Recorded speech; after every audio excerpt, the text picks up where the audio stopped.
નમસ્કાર વિદ્યાર્થી મિત્રો, 17 મે 2026ના ડેઇલી કરંટ અફેરમાં આપનું હાર્દિક સ્વાગત છે. તો મિત્રો, છેલ્લે સુધી જોડાયેલા રહેજો જેથી કરીને અગત્યની એક પણ માહિતી તમારાથી મિસ ન થઈ જાય. હવે ક્વેશ્ચન નંબર 1. તાજેતરમાં લિપ્સ 2025 એવોર્ડ્સમાં આઉટસ્ટેન્ડિંગ સ્ટેટ શ્રેણીમાં કયા રાજ્યને ટોપ સ્ટેટનો દરજ્જો મળ્યો? તો સાચો જવાબ આવશે મિત્રો ઓપ્શન એ, તમિલનાડુ. તો આપણે એની વિગતે ચર્ચા કરીશું. હવે ભારત સરકારના વાણિજ્ય અને ઉદ્યોગ મંત્રી પિયુષ ગોયલ દ્વારા નવી દિલ્હીમાં આ જાહેરાત કરવામાં આવી હતી. હવે લીડ્સ અહેવાલ એટલે શું? તો કે લીડ્સ એટલે logistic is across different states. રાજ્યોમાં લોજિસ્ટિક્સ, ઇન્ફ્રાસ્ટ્રક્ચર અને સપ્લાય ચેનની કામગીરીનું મૂલ્યાંકન કરતું રેન્કિંગ. અને લિપ્સ એટલે શું? તો કે logistic excellence advancement performance shield, એટલે કે લોજિસ્ટિક ક્ષેત્રમાં શ્રેષ્ઠ કામગીરી માટે આપવામાં આવતો એવોર્ડ. તો હવે આપણે જોઈશું કે કોને એવોર્ડ આપવામાં આવ્યો છે. હવે લીડ્સ 2025 એક્ઝેમ્પલર ટોપ પરફોર્મર રાજ્યની વાત કરીએ તો દરિયાકાંઠાના રાજ્યમાં તમિલનાડુ સૌથી શ્રેષ્ઠ છે. લેન્ડલોક રાજ્યમાં ઉત્તર પ્રદેશ, ઉત્તર પૂર્વીય રાજ્યમાં મિઝોરમ અને કેન્દ્ર શાસિત પ્રદેશોમાં દિલ્હીનો સમાવેશ કરવામાં આવ્યો છે. હવે નવી 4 સ્તરીય પરફોર્મન્સ ફ્રેમવર્ક બહાર પડ્યું છે. શિક્ષણ, આરોગ્ય અને વિકાસના આંકડા પ્રમાણે એક્ઝેમ્પલર એટલે કે સર્વોત્તમ કામગીરી કરનાર રાજ્યમાં તમિલનાડુ, ઉત્તર પ્રદેશ, મિઝોરમ અને દિલ્હીનો સમાવેશ થાય છે. હાઈ પરફોર્મર્સ એટલે કે સતત સારી કામગીરી કરતા રાજ્યોમાં ગુજરાત, કેરેલા, મહારાષ્ટ્ર અને તેલંગાણાનો સમાવેશ થાય છે. એક્સેલેરેટર્સ એટલે કે ઝડપથી સુધારા કરતા રાજ્યોમાં આંધ્રપ્રદેશ, ઓડિશા, પંજાબ અને કર્ણાટકાનો સમાવેશ થાય છે. હવે ગ્રોથ સિકર્સ, વિકાસના પ્રારંભિક તબક્કામાં રહેલા રાજ્યો, એમાં વેસ્ટ બેંગાલ, રાજસ્થાન અને સિક્કિમનો સમાવેશ થાય છે. હવે આપણે નેક્સ્ટ ક્વેશ્ચન જોઈશું. Question number 2. તાજેતરમાં જીઆઈ પ્રમાણિત, જીઆઈ સર્ટિફાઈડ આદુની ખેતી માટે જિંજર મિશન કોણે શરૂ કર્યું? તો સાચો જવાબ આવશે મિત્રો ઓપ્શન બી, મિઝોરમ. તો આપણે એની વિગતે માહિતી લઈશું. હવે આજે જ્યોતિરાદિત્ય એમ સિંધિયા છે અને લાલદુ હોમા દ્વારા મિઝોરમ જિંજર મિશન શરૂ કરવામાં આવ્યું છે. આનો મુખ્ય હેતુ ઉત્પાદન અને નિકાસ વધારવા માટે શરૂ કરવામાં આવ્યું છે.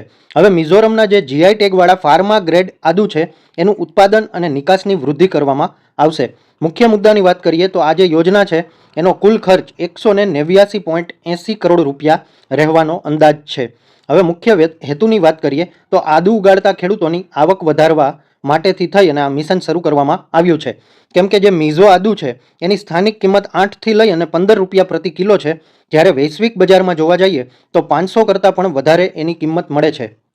અને આ આદુની વિશેષતા એ છે કે મિઝોરમમાં આદુમાં ઓલિયો રેસિન એટલે કે 6થી 8% હોય છે, જ્યારે વૈશ્વિક સ્તરે જેટલા આદુ મળી આવે છે એમાં માત્ર 3% હોય છે. એટલે વૈશ્વિક સરેરાશ માત્ર 3% હોવાથી મિઝો આદુ ફાર્માસ્યુટિકલ ક્ષેત્રમાં ખૂબ જ માંગ ધરાવે છે. હવે આ મિશનનું નેતૃત્વ MDONER દ્વારા કરવામાં આવે છે અને તેમાં અનેક સંસ્થાઓ જોડાયેલી છે, જેમ કે ministry of agriculture farmers welfare, ministry of rural development, ministry of food processing industries, NABARD, ICAR અને અપેડા જેવી સંસ્થાઓ જોડાયેલી છે.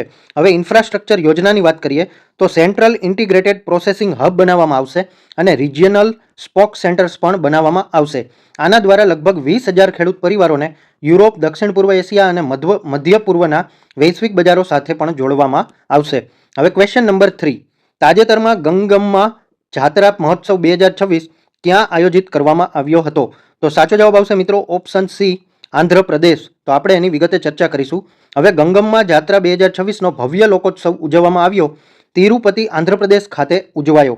હવે આમાં 2 ટોટલ દેવીઓના મંદિર છે, શ્રી તાતાયા ગુંટા ગંગમ્મા દેવસ્થાનમ અને તાલ્લાપાકા પેડ્ડા ગંગમ્મા ટેમ્પલ. આ બંને ક્ષેત્રએ આ ઉત્સવ ઉજવાયો હતો. આ 9 દિવસીય લોક ધાર્મિક ઉત્સવ છે.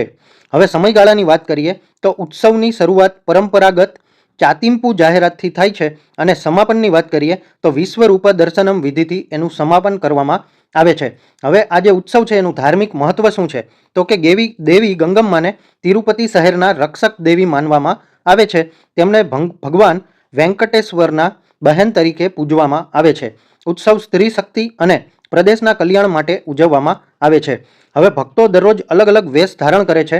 ભૈરાગી, બાંડા, માતંગી જેવા અલગ અલગ વેશભૂષા ધારણ કરવામાં આવે છે. આ માટે ચહેરા અને શરીર પર કોલસો, કુમકુમ, ચૂનાના મિશ્રણનો ઉપયોગ કરવામાં આવે છે. હવે પારંતાલુ વેશમ એટલે કે અંતિમ તબક્કામાં પુરુષ ભક્તો મહિલાઓના વસ્ત્ર અને સાડી પહેરી અને પૂજા કરે છે. આ પરંપરા સ્ત્રીત્વ અને નારી શક્તિ પ્રત્યે સન્માનનું પ્રતીક છે. સાંસ્કૃતિક આકર્ષણની વાત કરીએ તો ચાપ્પા રાલ્લુ નામના રંગબેરંગી બાંસના માળખાઓ સાથે ભવ્ય શોભાયાત્રા નીકળે છે. સ્થાનિક લોકવાદ્યોના તાલે નૃત્ય અને ઉજવણી કરવામાં આવે છે. હવે ક્વેશ્ચન નંબર 4. તાજેતરમાં મ્યુલ એકાઉન્ટ્સના જોખમને રોકવા માટે રિઝર્વ બેંક ઇનોવેશન હબે કોની સાથે એમઓયુ કર્યા? તો સાચો જવાબ આવશે મિત્રો ઓપ્શન એ I4C. RBIH અને I4C વચ્ચે એમઓયુ થઈ ગયા છે. હવે I4C ભારતના મિનિસ્ટ્રી ઓફ હોમ અફેર્સ હેઠળ કાર્ય કરે છે અને I4Cનું full form Indian cyber crime coordination centre છે, જે ministry of home affairs government of ઇન્ડિયાની અંદરમાં આવે છે. અને RBIH એટલે રિઝર્વ બેંક ઇનોવેશન હબ. હવે આ એમઓયુનો મુખ્ય હેતુ વધતા સાયબર નાણાકીય ગુનાઓને મૂળ એકાઉન્ટ્સ સાથે સંયુક્ત કાર્યવાહી મજબૂત બનાવવાનો છે. હવે મુખ્ય મુદ્દાની વાત કરીએ તો I4C પોતાની સસ્પેક્ટ રજિસ્ટ્રીમાં રહેલ શંકાસ્પદ માહિતી RBIH સાથે શેર કરશે. AI અને ML આધારિત ફ્રોડ ડિટેક્શન કરવામાં આવશે. RBIH આ ડેટાનો ઉપયોગ AI મોડેલને વધુ મજબૂત બનાવશે. ખાસ કરીને મ્યુલ હન્ટર.ai ને અપગ્રેડ કરવામાં આવશે. હવે પ્રોએક્ટિવ સિક્યુરિટીની વાત કરીએ તો ફ્રોડ થયા પછી કાર્યવાહી કરવાને બદલે બેંકો હવે રિયલ ટાઈમમાં શંકાસ્પદ ટ્રાન્ઝેક્શન ઓળખી શકશે અને મ્યુલ એકાઉન્ટને વહેલી તકે ફ્રીઝ કરી શકાશે. હવે એમઓયુ પર હસ્તાક્ષર અને મ્યુલ એકાઉન્ટ વિશેની માહિતી જોઈશું આપણે. એમઓયુ પર હસ્તાક્ષર કરનાર IG એડમિન I4Cના શ્રીમતી રૂપા M હતા, જ્યારે RBIHના CEO શ્રી સાહિલ કિન્નીએ હસ્તાક્ષર કર્યા છે. હવે આ પ્રસંગે RBI deputy governor Rohit Jain પણ હાજર રહ્યા હતા. હવે આજે મ્યુલ એકાઉન્ટ શું છે? મ્યુલ એકાઉન્ટ એટલે એવા બેંક એકાઉન્ટ છે જેનો ઉપયોગ સાયબર ગુનેગારી કરેલા પૈસા ટ્રાન્સફર અને મની લોન્ડરિંગ માટે કરે છે. ઉદાહરણ તરીકે UPI scam, phishing, illegal betting fraud. આ એકાઉન્ટો ઘણીવાર ખોટી ઓળખ અથવા અજાણ્યા વ્યક્તિઓના નામે ખોલવામાં આવે છે. હવે ક્વેશ્ચન નંબર 5. તાજેતરમાં વિદેશ મંત્રી જયશંકરે ફ્રોમ ઝીરો ટુ ઇન્ફિનિટી પ્રદર્શન ઉદ્ઘાટન ક્યાં કર્યું? તો સાચો જવાબ આવશે મિત્રો ઓપ્શન ડી, ન્યુયોર્ક ખાતે. હવે શૂન્યથી અનંત સુધી, ફ્રોમ શૂન્ય ટુ અનંતા મતલબ zero two infinity the Indian civilisation contribution two mathematics, એટલે કે ભારતનું ગણિત પ્રત્યેનું જે કોન્ટ્રીબ્યુશન છે એના માટેનો આ પ્રોગ્રામ ઉપસ્થિત કરવામાં આવ્યો હતો અને ભારતીય સભ્યતાનું ગણિતમાં યોગદાન માટે ઉદ્ઘાટન કરવામાં આવ્યું હતું. ડોક્ટર S જયશંકર, વિદેશ મંત્રી, ભારત. સ્થળની વાત કરીએ તો યુનાઇટેડ નેશન્સ હેડક્વાર્ટર્સ ન્યુયોર્ક ખાતે કરવામાં આવ્યું હતું અને આ જે મિટિંગ હતી એના આયોજક યુએનમાં ભારતનું સ્થાયી મિશન અને Indian council four cultural relations ICCR અને ICC ઇન્ડિયા ઇન્ટરનેશનલ સેન્ટર દ્વારા સંયુક્તપણે આયોજન કરવામાં આવ્યું હતું. હવે ભારતની 2000 વર્ષથી વધુ જૂની ગણિતીય પરંપરા અને વિશ્વને આપેલ યોગદાનને રજૂ કરવામાં આવ્યું હતું. હવે મુખ્ય ગણિતીય યોગદાનમાં શૂન્ય, પ્રારંભિક અલ્જેબ્રા એટલે કે નેગેટિવ નંબર્સ અને પ્રારંભિક અલ્જેબ્રામાં ટ્રિગોનોમેટ્રી ફંક્શન એટલે કે ત્રિકોણમિતિ અને પાઈની શોધ વિશે ચર્ચા કરવામાં આવી હતી. આ ઉપરાંત ભારતના મહાન ગણિતજ્ઞો જેમ કે આર્યભટ્ટ, બ્રહ્મગુપ્ત, ભાસ્કર એના વિશે ચર્ચા કરવામાં આવી હતી અને Kerala school of mathematics and astronomy વિશે પણ ચર્ચા કરવામાં આવી હતી. હવે જયશંકરે જણાવ્યું કે આજના ડિજિટલ એરા અને AIના આધારે બનેલું બાઇનરી સિસ્ટમ પ્રાચીન ભારતીય વિદ્વાન પિંગલાના ચંદાસ સૂત્ર સાથે જોડાયેલું છે. હવે પિંગલાનું જે ચંદાસ સૂત્ર હતું એ બાઇનરી સિસ્ટમ સાથે લિંક છે, એના ઉપરથી ડેવલપ કરવામાં આવી છે એવું જણાવવામાં આવ્યું હતું. હવે આ ઉપરાંત ક્યોકો જયશંકર અને મંજુલ ભાર્ગવા જેવા મહાનુભાવો પણ આ ઇવેન્ટમાં ઉપસ્થિત રહ્યા હતા. હવે ક્વેશ્ચન નંબર 6. UIDAI આધારના નવા CEO તરીકે કોની નિમણૂક કરવામાં આવી છે? તો સાચો જવાબ આવશે મિત્રો ઓપ્શન બી, સૌરભ વિજય. તો આપણે એના વિશે ડિટેલમાં ચર્ચા કરીશું. સૌરભ વિજયને UIDAIના નવા CEO તરીકે નિમણૂક કરવામાં આવ્યા છે. મે 2026માં ACC એટલે કે અપોઇન્ટમેન્ટ્સ કમિટી ઓફ કેબિનેટ દ્વારા મંજૂરી આપવામાં આવી. તેઓ 1998 બેચના મહારાષ્ટ્ર કેડરના IAS અધિકારી છે. એડિશનલ સેક્રેટરી દરજ્જાનો પગાર અને સ્કેલમાં રહીને કાર્ય કરશે. હવે UIDAIની આધાર સંબંધિત કામગીરી સંભાળશે અને અગાઉ વિવેક ચંદ્ર વર્મા પાસે CA પદનો ચાર્જ હતો, જે હવે સૌરભ વિજય સંભાળશે. Question number 7. National crime records bureau NCRB 2024ના અહેવાલ મુજબ કયું રાજ્ય માનવ તસ્કરીના કેસોમાં સમગ્ર ભારતમાં પ્રથમ ક્રમે છે? તો સાચો જવાબ આવશે મિત્રો ઓપ્શન એ, તેલંગાણા. તો આપણે એની વિગતે માહિતીની ચર્ચા કરીશું. હવે NCRB ક્રાઇમ ઇન ઇન્ડિયા 2024ના અહેવાલ મુજબ ક્રાઇમ ઇન ઇન્ડિયા 2024 તેલંગાણા દેશમાં માનવ તસ્કરીના કેસોમાં પ્રથમ સ્થાને રહ્યું. હવે તેલંગાણાની વાત કરીએ તો એમાં 423 કેસો નોંધાયા છે. બીજા ક્રમે મહારાષ્ટ્ર છે, જેમાં 337 કેસો છે. ત્રીજા ક્રમે આંધ્રપ્રદેશ છે, જેમાં 159 કેસ છે. અને ચોથા નંબરે ઓડિશા છે, જેમાં 141 કેસ છે. જ્યારે પાંચમા નંબરે બિહાર અને ઉત્તર પ્રદેશ છે, જેમાં 138 કેસો નોંધાયા છે. હવે ભારતમાં કુલ 2135 માનવ તસ્કરીના કેસો નોંધાયા છે. મહિલાઓ પર વધારે અસર જોવા મળી છે. તેલંગાણામાં બચાવાયેલા 812 લોકોમાં 790 મહિલાઓ છે અને યુવતીઓ છે, એટલે કે 97% વધારે પીડિતાઓ મહિલાઓ છે. હવે તેલંગાણામાં માનવ તસ્કરી આંકડાકીય વિશ્લેષણની વાત કરીએ તો મુખ્ય કારણ એ છે કે મોટાભાગના કેસો સેક્સ્યુઅલ એક્સપ્લોઇટેશન એટલે કે યૌન શોષણના હતા અને ફોર્સ્ડ પ્રોસ્ટિટ્યુટ એટલે કે ફરજિયાત વેશ્યાવૃત્તિ સાથે જોડાયેલા હતા. હવે ક્રાઇમ રેટની વાત કરીએ તો તેલંગાણાનો ટ્રાફિકિંગ ક્રાઇમ રેટ 1.1 પ્રતિ લાખ વસ્તી છે, જ્યારે રાષ્ટ્રીય સરેરાશ 0.2 પ્રતિ લાખ વસ્તી છે. હવે ક્વેશ્ચન નંબર 8, ગુજરાતની કઈ યુનિવર્સિટીએ સમાજશાસ્ત્રના અભ્યાસક્રમમાં મોદી તત્વ મોડ્યુલ સામેલ કર્યું? તો સાચો જવાબ આવશે મિત્રો option D, MS university Vadodara. તો MSU બરોડામાં મોદી તત્વ કોર્સમાં સામેલ કરવામાં આવ્યું છે. તો Maharaja Sayajirao university of Baroda MSU બરોડાએ સમાજશાસ્ત્ર એટલે કે સોશિયોલોજીના અભ્યાસક્રમમાં મોદી તત્વ નામનો નવો મોડ્યુલ ઉમેર્યો. આનો મુખ્ય હેતુ શું છે? તો અભ્યાસક્રમનો હેતુ શૈક્ષણિક સિદ્ધાંતોને આધુનિક ભારતીય શાસન વ્યવસ્થાની વાસ્તવિકતાઓ સાથે જોડવાનો છે. મુખ્ય મુદ્દાની વાત કરીએ તો થિયરી આધાર કોર્સમાં નરેન્દ્ર મોદીના રાજકીય પ્રવાસ અને લોકપ્રિયતાનું વિશ્લેષણ કરવામાં આવશે. જર્મન સમાજશાસ્ત્રી મેક્સ વેબરની કેરિઝમેટિક ઓથોરિટી થિયરીના આધારે આ કોર્સ બનાવવામાં આવ્યો છે. આ 4 ક્રેડિટ કોર્સ છે. સોશિયોલોજી ઓફ પેટ્રોટિઝમ એટલે કે રાષ્ટ્રભક્તિનું સમાજશાસ્ત્ર વિષય હેઠળ સામેલ કરવામાં આવ્યો છે. હવે BA અને MAના અંતિમ વર્ષના સોશિયોલોજી વિદ્યાર્થીઓ માટે આ વિષય ફરજિયાત બની જવાનો છે.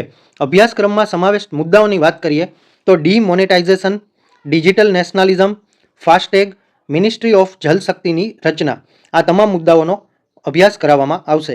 હવે અન્ય વિષયોની વાત કરીએ તો હિન્દુ સોશિયોલોજી, કલ્ચરલ નેશનલિઝમ, રાષ્ટ્રીય સ્વયંસેવક સંઘ RSS અને છત્રપતિ શિવાજી મહારાજના વિચારો, સયાજીરાવ ગાયકવાડ IIIના વિચારો, આવા વિવિધ મુદ્દાઓનો સમાવેશ કરવામાં આવ્યો છે. હવે ક્વેશ્ચન નંબર 9, ગુજરાતનું કયું શહેર પ્રથમ ઝીરો કમ્પ્લેન સિટી બનવા જઈ રહ્યું છે? તો સાચો જવાબ આવશે મિત્રો ઓપ્શન B, ગાંધીનગર. હવે ગાંધીનગર ગુજરાતનું પ્રથમ ઝીરો કમ્પ્લેન્ટ સિટી બનવા જઈ રહ્યું છે. આ પહેલ ગાંધીનગર મ્યુનિસિપલ કોર્પોરેશન GMC દ્વારા આર્ટિફિશિયલ ઇન્ટેલિજન્સ એટલે કે AI આધારિત ટેકનોલોજીથી શરૂ કરવામાં આવી છે. આ યોજના હેઠળ નાગરિકો ફરિયાદ કરે તે પહેલાં જ શહેરની સમસ્યાઓ શોધી અને ઉકેલવામાં આવશે. મુખ્ય મુદ્દાઓની વાત કરીએ તો smart detector vehicle project launch કરવામાં આવશે. AI આધારિત સ્માર્ટ વાહનોનો ઉપયોગ થશે. હવે વાહનોમાં 360 ડિગ્રી કેમેરા, એડવાન્સ સેન્સર અને GPS ટ્રેકિંગ પણ લગાડવામાં આવશે. હવે આ વાહનમાં જે લગાડવામાં આવશે એનાથી ફાયદો શું થશે? તો કે રસ્તાના ખાડા, વોટર લોજિંગ અથવા તો અંડરગ્રાઉન્ડ પાઇપલાઇન લીકેજ અથવા તૂટેલી જાહેર સંપત્તિ અને બંધ અથવા તૂટેલી સ્ટ્રીટ લાઇટ વિશે માહિતી એકત્રિત કરવામાં આવશે. અને આ જે એકત્રિત કરેલી તમામ માહિતી છે એને ક્લાઉડના સર્વરમાં અપલોડ કરવામાં આવશે. હવે કમાન્ડ અને કંટ્રોલ સેન્ટર ખાતે જોડાયેલા સિસ્ટમ દ્વારા અધિકારીઓ તરત અલર્ટ મળશે. કમાન્ડ અને કંટ્રોલ પછી એના ઉપર કાર્ય કરશે અને સમસ્યા ઉકેલ્યા પછી કમ્પ્લીશન રિપોર્ટ પણ અપલોડ કરવો ફરજિયાત બની રહેશે. હવે ક્વેશ્ચન નંબર 10, ભારત કયા દેશથી ગુજરાત સુધી ₹40,000 કરોડની સબસી ગેસ પાઇપલાઇન બનાવવાનું આયોજન કરી રહ્યું છે? તો સાચો જવાબ આવશે મિત્રો ઓપ્શન A, ઓમાન. તો આપણે એના વિશે વિગતે ચર્ચા કરીશું. હવે ભારત ઓમાનથી ગુજરાત સુધી સમુદ્રની અંદર વિશાળ ગેસ પાઇપલાઇન બનાવવાની યોજના ઝડપી ગતિએ આગળ વધાવી રહ્યું છે. આ પ્રોજેક્ટનો હેતુ ભારતની ઉર્જા સુરક્ષા મજબૂત બનાવવો અને પશ્ચિમ એશિયામાં વધતા ભૂરાજકીય તણાવ વચ્ચે સતત ન્યુટ્રલ ગેસ અને LPG પુરવઠો સુનિશ્ચિત કરવાનો છે. પાઇપલાઇન રાસ અલ જીફાન ઓમાન ખાતેથી પોરબંદર સુધી જશે. સમગ્ર માર્ગ અરેબિયન સીમાંથી પસાર થશે. પાકિસ્તાન અને સ્ટ્રેટ ઓફ હોર્મુઝ જેવા સંવેદનશીલ વિસ્તારો બાયપાસ કરી દેવામાં આવશે. હવે અંદાજિત ખર્ચની વાત કરીએ તો 40,000થી લઈ અને 43,000 કરોડ રૂપિયા સુધીનો એટલે કે લગભગ $4.8 બિલિયન સુધીનો અંદાજિત ખર્ચનો રહેવાનો છે. અને મહત્વાકાંક્ષી deep C gas pipeline project કદ અને ક્ષમતાની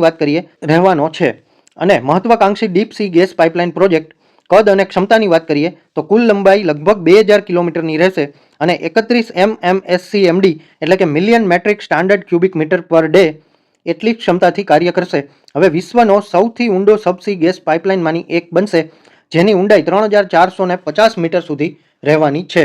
હવે નીચેની PSU કંપનીઓ ફિઝિબિલિટી રિપોર્ટ તૈયાર કરશે, જેમાં GAIL, EIL engineers India limited, Indian oil corporation પણ સમાવેશ કરવામાં આવ્યો છે. હવે બાંધકામ પૂર્ણ થવામાં અંદાજે 5થી લઈ અને 7 વર્ષનો સમય લાગશે. હવે એનર્જી સિક્યુરિટી એટલે કે હોર્મુઝ સ્ટ્રેટ પર નિર્ભરતા ઘટશે અને યુદ્ધ, શિપિંગ બ્લોકેજ અને ઇન્સ્યોરન્સ ખર્ચના જોખમથી સુરક્ષા મળશે. હવે એલએનજીને લિક્વિફાઈડ શિપ અને રિગાસિફાઈ કરવાની જરૂર ઓછી પડશે.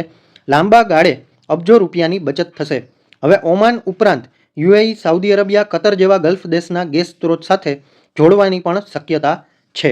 તો હવે મિત્રો આગળ વધીશું. જો મિત્રો તમને આ વિડીયો જોવાથી તમારા નોલેજમાં વધારો થયો હોય તો આ વિડીયોને એક લાઇક જરૂરથી આપી દેજો. તમે કઈ એક્ઝામની તૈયારી કરી રહ્યા છો એ કમેન્ટ કરી અને જણાવી દેજો. જો કોઈ તમારા મિત્રો તૈયારી કરતા હોય તો એના વિડીયો અચૂકથી શેર કરી દેજો. અને જો તમે આ ચેનલમાં નવા હોય તો ચેનલને સબસ્ક્રાઇબ કરી લેજો અને બેલ આઇકન પણ દબાવી દેજો, જેથી કરીને આવનારી અમારી દરેક ઇમ્પોર્ટન્ટ અપડેટ આપના સુધી પહોંચી જાય. ધન્યવાદ.